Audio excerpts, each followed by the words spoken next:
Mum always said I had an interest in throwing things from a young age. That's one of those things you learn from all these defeats. But I'm not at that level yet where I could walk away from my job. Hello, welcome along to the latest edition of the Tungsten Talk here at the MODUS Super Series, where, as you can see, we are in the company of Richard McKee. Richard, great to see you, and it's fair to say this stage has kind of made a bit of a name for yourself, hasn't it? It has. It's been good to me so far. When I said I came here, I didn't expect much, but it's been good. I enjoy it. It's been a bit of a roller coaster experience. Is that fair to say? It has. It started off great, but this week hasn't been so good. Champions Week could have done better, but I'll just take them and learn from it. We'll talk a bit more in depth about them in just a second, but I want to start where did darts begin for yourself? Where did you first pick a set up? Well, I was always into archery, and I was a pretty good archer. Then went from the long arrows to the short ones, and Mum always said I had an interest in throwing things from a young age, and I pestered him. I got a dartboard and just sort of took off from there. So, interesting you mentioned the archery. Is that where part of the throw comes from? Because actually, when you think about it, the actual throw isn't too far kind of what an archer's technique would be. Yeah, like. Could be. Like I said, I'd done archery for a few years, then with work commitments, had to quit. So dart suited better, late nights. Late nights and then early mornings in the day job. Because you're a chef, aren't you, by trade? Chef by trade, been doing it now 21 years. So it's something I still have a big passion for, but starting to enjoy the darts, and who knows what could happen in the next few years. Is it something that potentially you would look at maybe pursuing full time? Or do you like that balance between working and playing this on the side? I'll be honest, it is a bit tough. You know, in the last few weeks I've hardly picked up a dart with work commitments and being away on holiday and that. So it can be tough to get your practice in. You know, after a 14-hour shift, you don't want to be coming home and throwing darts for an hour. You just want to go home straight to bed. But I'm not at that level yet where I could walk away from my job. You know, I need a few more wins here and maybe try the challenge tour or something like that. Because it has been the case for the last 6 months, hasn't it? It's just all kind of come together. Oh, it's been crazy. It was a year or 2 weeks ago that I qualified for MODUS for the first time, and then played in March, and it's just been mental ever since. So it has. Final one on the cooking thing. Right, what's the signature dish? What's the one? Right, I'm coming round for dinner. What are you cooking us? Probably duck. I enjoy cooking duck. Oh, with maybe a gnocchi. Oh, a nice puree of some sort, and then a rich sauce. Don't know why I had breakfast this morning, to be perfectly honest. Let's talk about some of your exploits here at the Super Series. I want to go back all the way to the debut back in March. First of all, what was your preconceptions before you started? What did you want to do? What would you have been happy with? Winning legs. I said that the week I was here. That's all my expectations were. You look at the names that have came here and still are coming here, and you just sort of think, I'm not in that league.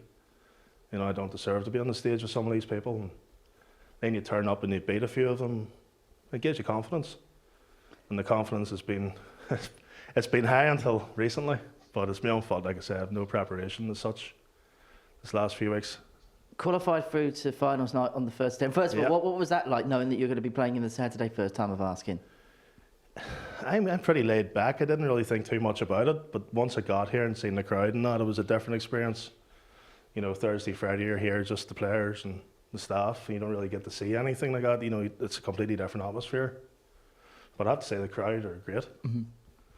But it was a really nice experience, and I was lucky I had a really good room that week with Johnny and Robbie Long and that. They're really, really good guys and looked after me well. So you get through to the semi-finals and debut, beat some decent names in the group. Jim McKee, Graham Usher, some decent work done there, and then into the semis. And I suppose that kind of pretty much ensured that you're going to be a bit of a regular fixture here. Yeah, you're sort of, once you get to the semis, you're riding on the crest of a wave a wee bit, and then that's when you start thinking. You know, I'm in the semi-finals, and I think I had my chances to go ahead and sort of threw it away a wee bit against Andreas, but he's a phenomenal thrower, so he is.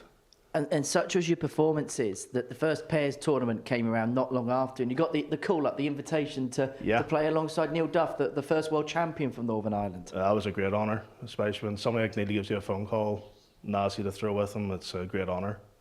And look what he's done for the sport in Northern Ireland as well. He's a great ambassador.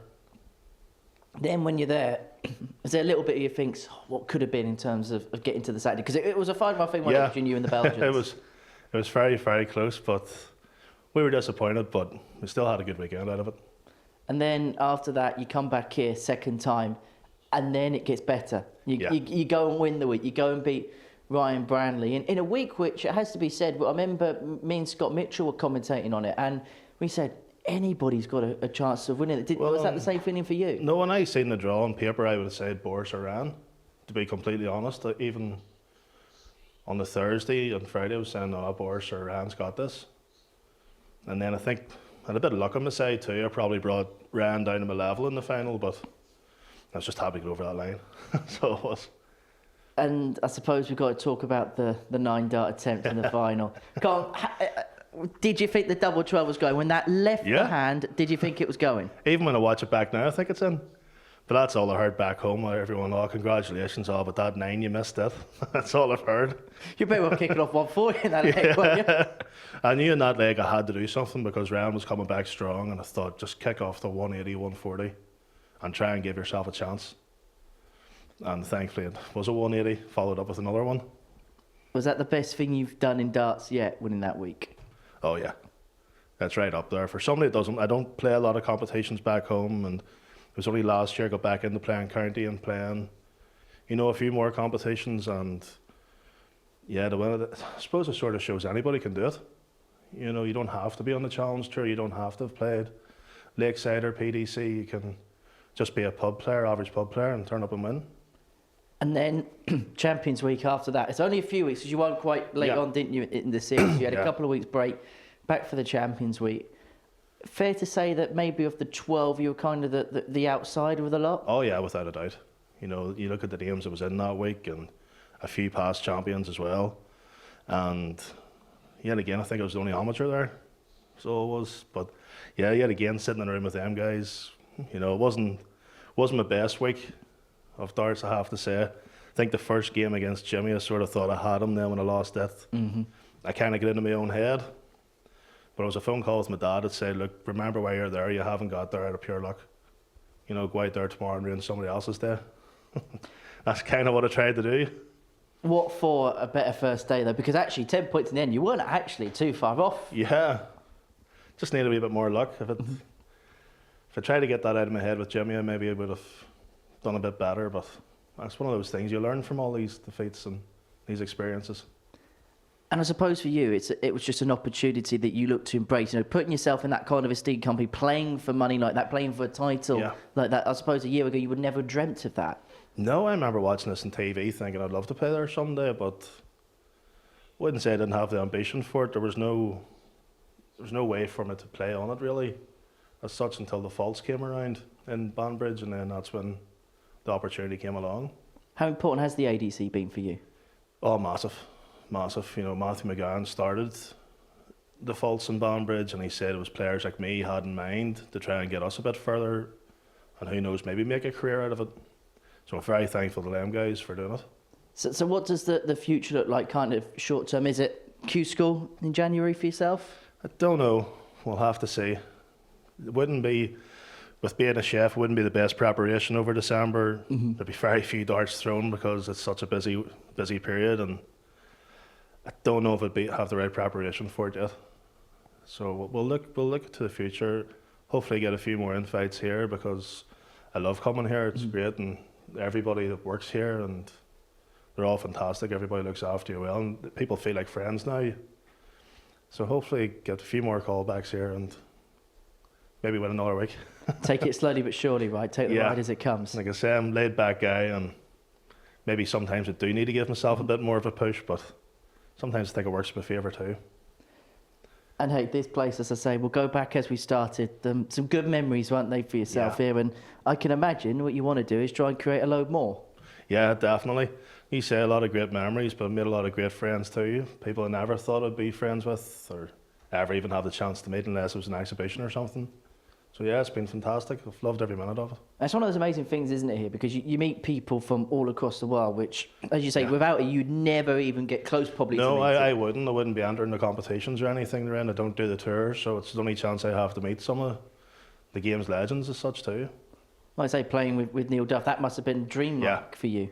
It was. You know, Neil's a great guy, and he's very good. If you ever need a bit of advice or anything, Neil's always there to give you that advice. And yeah, we had a great weekend.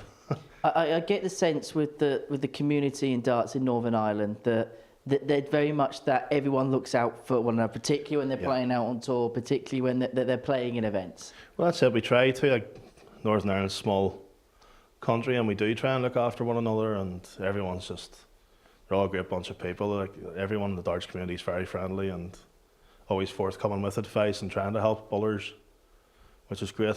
And it's coming along well in Northern Ireland. Look at Josh Rock at the minute. Mm-hmm. You know, and because of Luke Littler, all the kids are out playing now, and there's some great talent coming through at the minute, and a few to look out for in the future. Does the Josh Rock effect, obviously the fact Northern Ireland won the PDC World Cup, is that an inspiration to the rest of you? I think it is, yeah, but he's just on a different level at the minute. He's on a different planet. Is that why you're happy here? Maybe that's why I'm happy the top here. Card out yes. let the professionals work away. I'll enjoy coming here. And then just chip away and pick up the checks. Chip away, yeah. Absolutely. Well, Richard, it's been a fun chat looking back. Cheers, Henry. It's been a whirlwind 6 months. It has. A lot in the 6 months. It's been crazy. So I'm ready for a break now. Just not too soon, eh? Not too soon, yes. Well, Richard, thank you very much. Thank you very much, Henry. Thank you Cheers. for watching the Tungsten Talk here at the MODUS Super Series.